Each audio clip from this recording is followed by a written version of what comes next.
Does vaginismus get better with time? Hi, I'm Dr. Darshana. I am a pelvic PT and I have been treating penetrative pain for 16 years.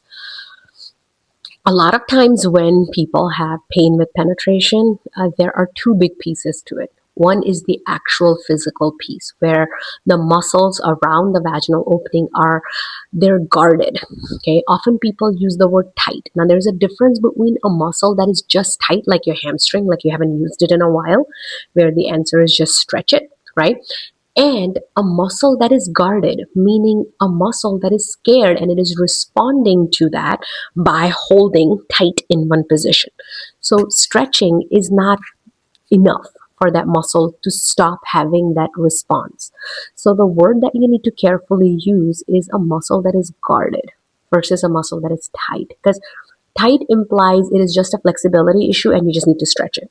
And if that was the case, if truly somebody just had tight muscles and that is what was giving them penetrative pain, then yes, with use, with stretch, it should get better.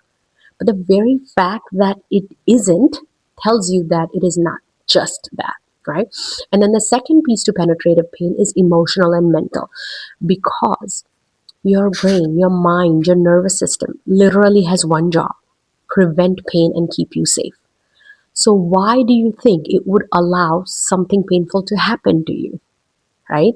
So if penetration, meaning inserting a tampon, inserting a finger, penetrative intimacy, or going to a doctor for a pelvic exam and using a speculum, if that has caused you pain, your mind has learned to protect you against it. And then the way it can protect you is by clenching your muscles so tightly that nothing can go inside. So your body's not fighting you.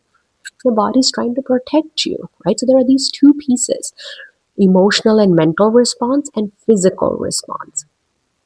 When more time passes by, sometimes because you have repeatedly, unfortunately, had exposure to pain, the emotional response of fear gets even faster and stronger. So if anything, with time, these problems might get worse, right? So yes, I know it is very hopeful to think that just give it time and it'll get better. And I would like to believe there is a fair amount of people for whom it does get better, right? Like, I've been doing this work for 16 years and nobody comes to see me because they attempted sex once and it was painful. Usually they have had pain for years before they come to see me, which tells me no, waiting doesn't necessarily make it better.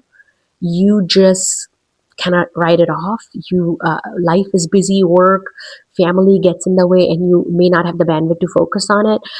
Couples find other ways of connecting that doesn't involve this kind of intimacy.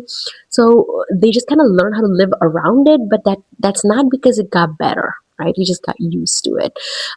But the good news is it does respond to pelvic floor PT, because 10 out of 10 times muscles are involved. So just with time, it doesn't get better. But can it get better? Yes, with pelvic floor PT.